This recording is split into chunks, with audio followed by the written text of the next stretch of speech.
Good morning, everyone. My name is Celine Mirabelle, and today I will be giving a seminar presentation regarding the topic media issues, with a focus on does reality television influence viewers' behavior and perception of reality?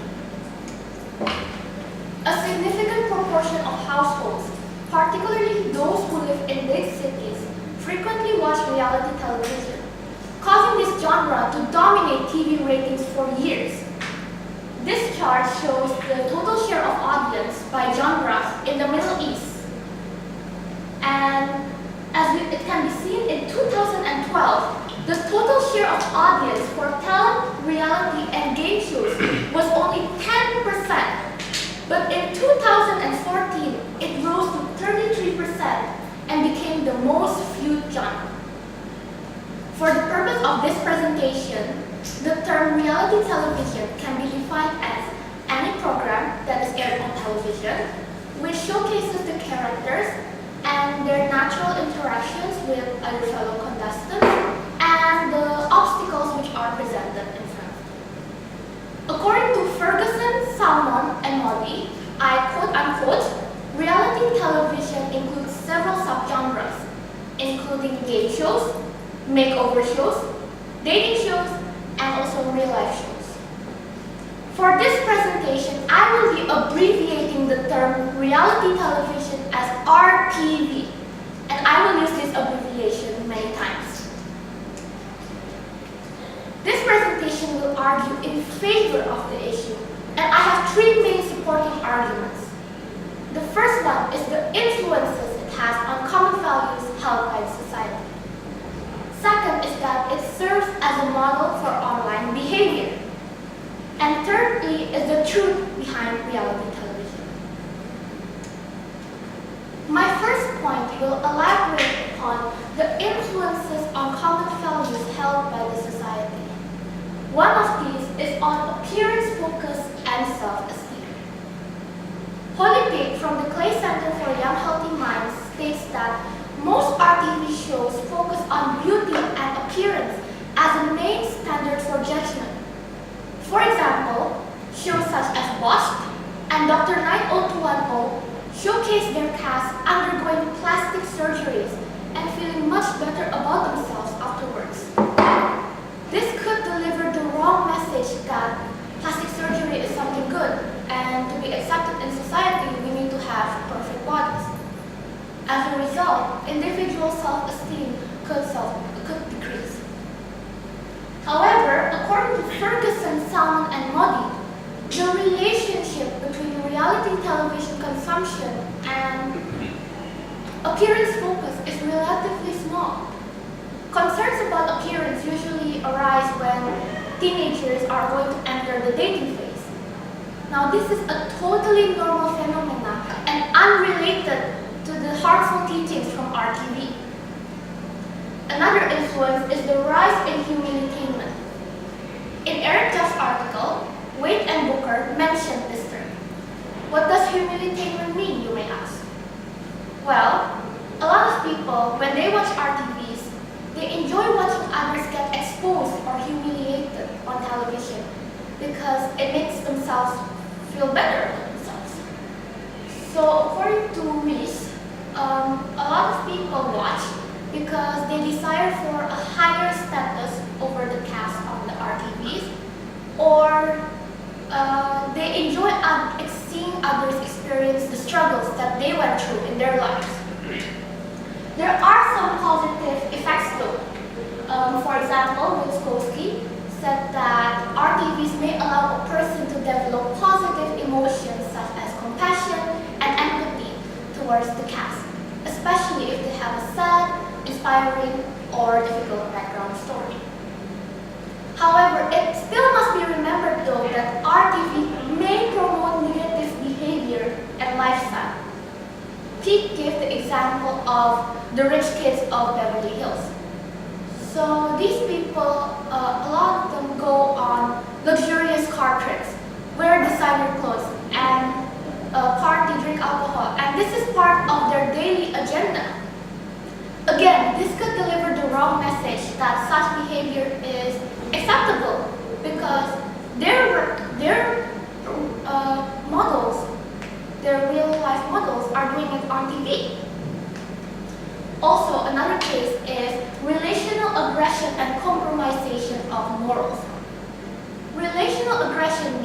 the harming of one's dignity. Peak comment describes on the behavior of the cast of the Real Housewives franchise. And I quote unquote, the girls gossip, backstab, and behave aggressively, condescendingly, and catty towards each other. Again, this could deliver the incorrect message that gossiping is okay.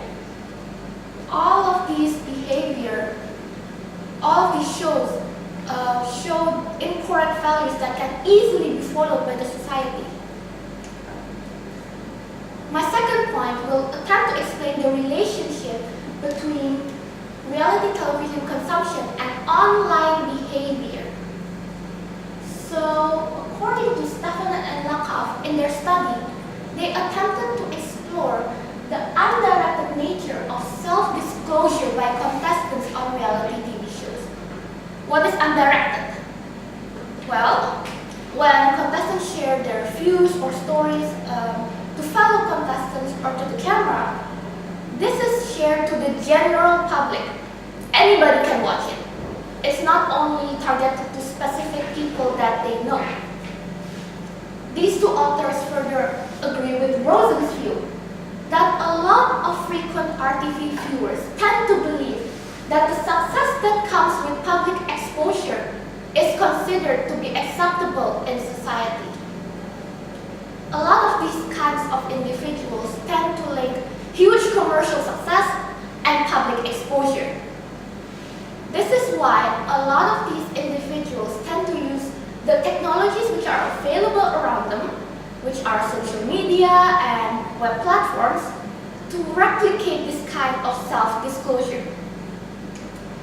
In other words, frequent reality television viewing may lead to increases in personal journal-style blogs, online video sharing, and online photo sharing behavior. Stefanen and Jam point out a similarity between RTVs and blogging. They are both undirected in nature. Bloggers usually post blogs that can be seen to the public. Anybody can see it. In contrast to blogging, however, these features of RTV are more prominent in online video sharing, such as through video sharing sites like YouTube. This is because when we post videos publicly, it not only fulfills the aspect of being undirected, it also fills the popularity aspect of RTV.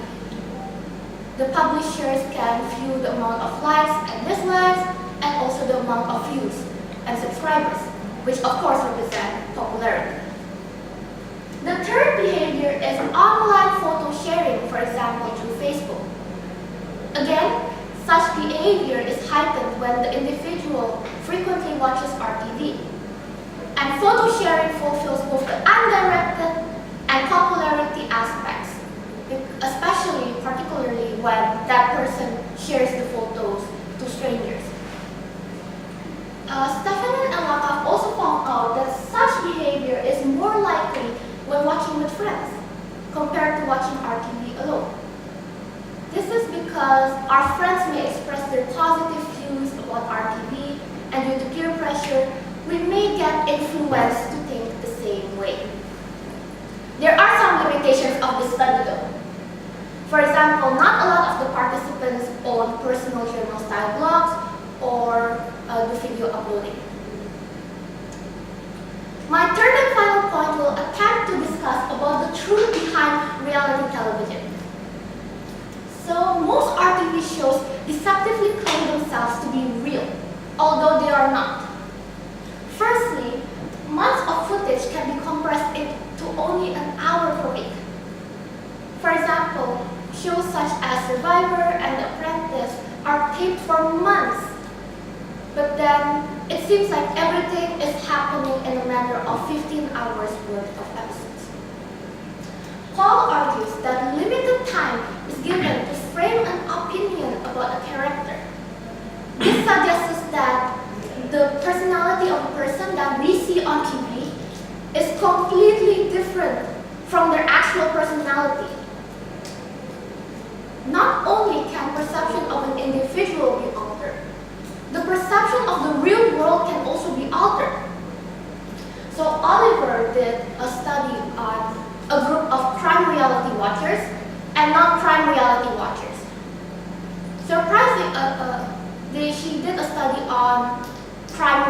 extremists in the world.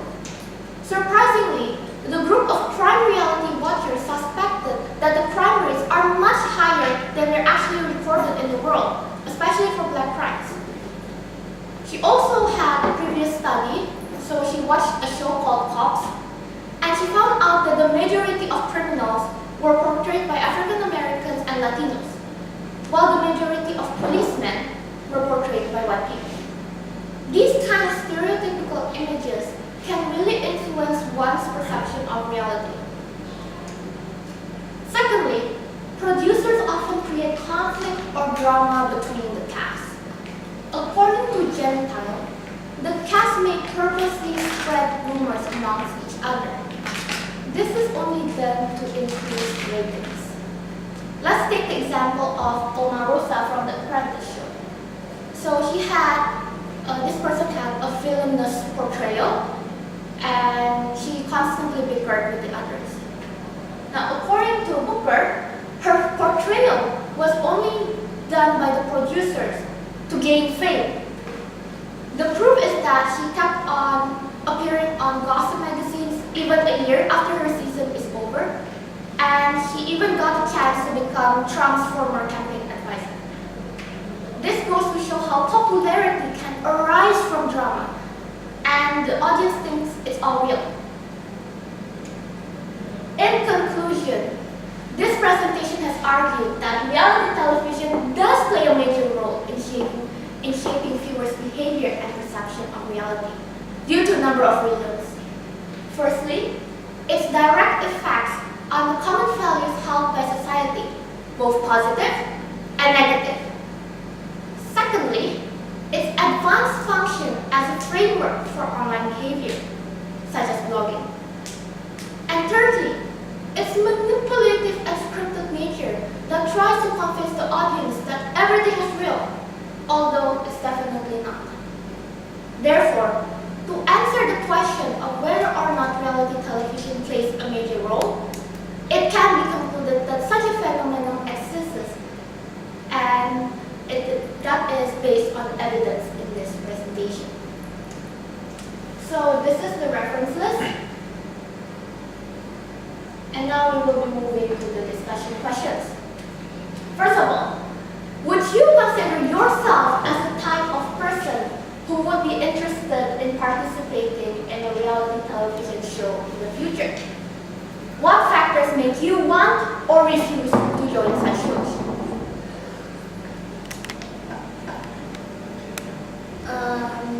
When I was younger, I wanted to join a reality TV show because it would, I would seem famous or popular. But as I grew older, when you join this reality television show, you really have to filter what you say, what you do, because people look at you now as someone who they can look up to or someone that makes a great impact to the society. So if, for example, you say maybe you cursed on TV and kids watched it, it would seem that you're creating not a good impact or what you do, or like maybe how you speak, your intonation.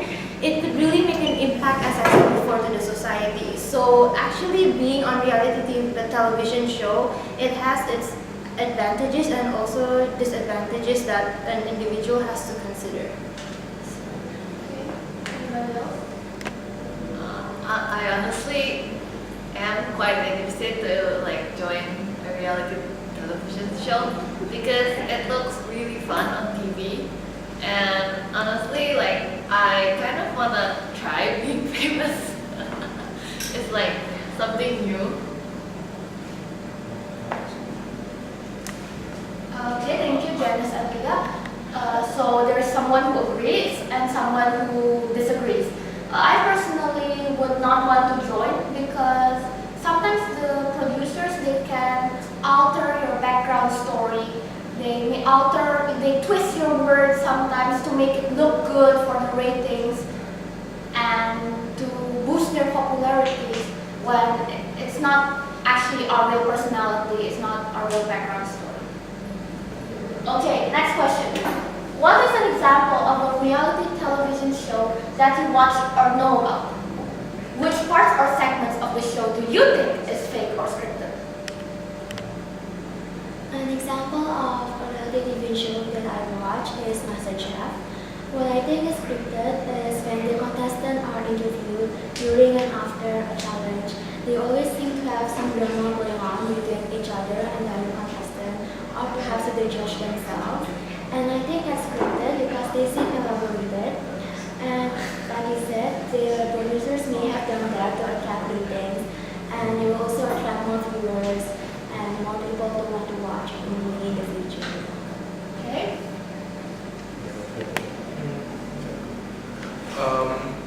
I watch Running Man, the one Korean thingy.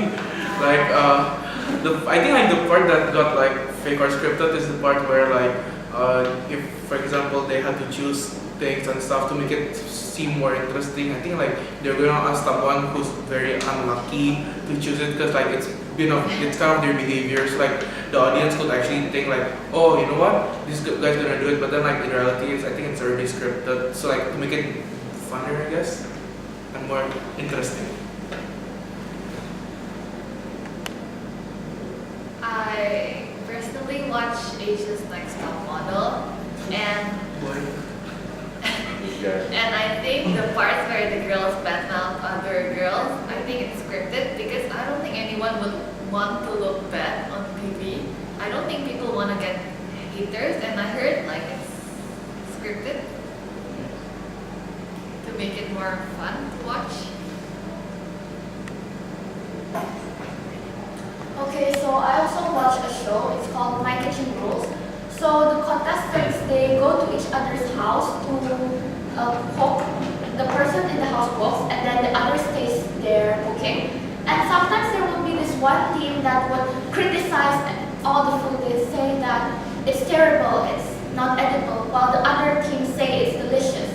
But then when they go to the scoring part, they actually give a fair score. And also in every round, there's always going to be constant bickering between the contestants. Although behind the camera, they're actually really good friends. So, yeah. Next, why do you think are reality television shows created in such a way that shows false reality? Could you please name at least 5 reasons?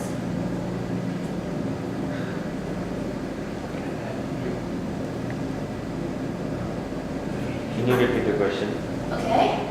Why do you think are reality television shows created in such a way that show false reality?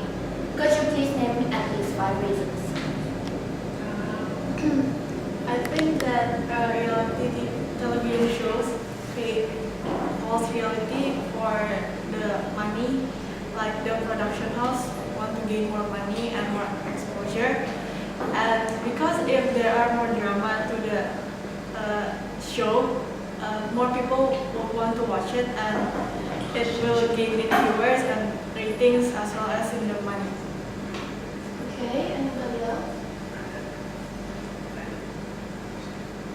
Well, I really think that it is actually about fame because reality TV shows, for example, let's say the Kardashians, it really makes there are a lot of people all around the world watching that reality TV show just because they're doing something that we don't really do normally, and it's just they do things that does not even mean anything because it just wants to create an image, fame, popularity. So I guess that is why it's actually fake or scripted, because to me, I personally don't think anybody would be that like that, so.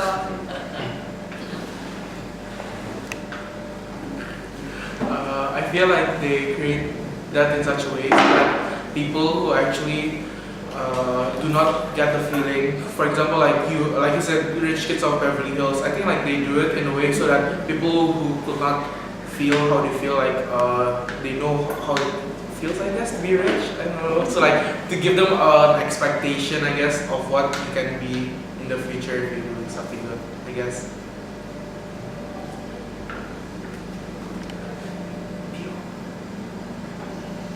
okay, I agree with everybody's points of view, but also sometimes it's unreasonable to show everything that they take. So sometimes they do need to cut down several parts because they only have a several amount of duration that they can show everything.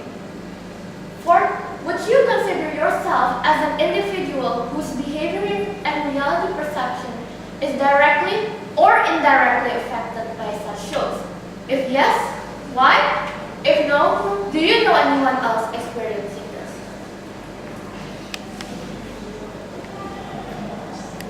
I think that my behavior and my mindset can sometimes be affected by these kind of shows. As for example, when I'm watching a certain show where there's a talented person or a person who we can look up to, we tend to feel in a way that we want to be like that.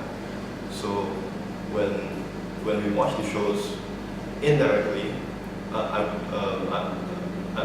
would feel like that.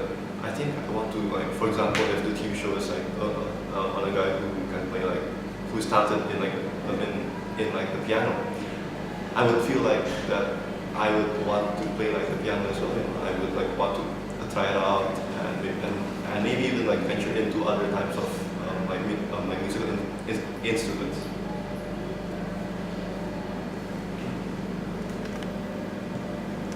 Honestly, after watching a few episodes of Love Island, it kind of inspired me to work out after seeing those impossible body shapes.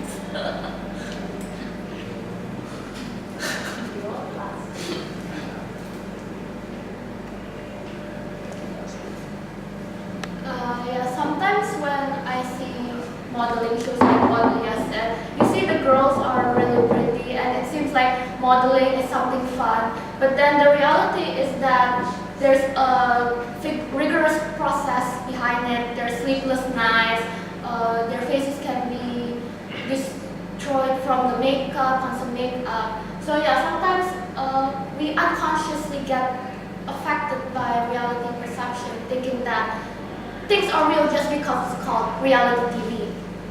Okay, I think that's all for my presentation and discussion. Thank you, everybody.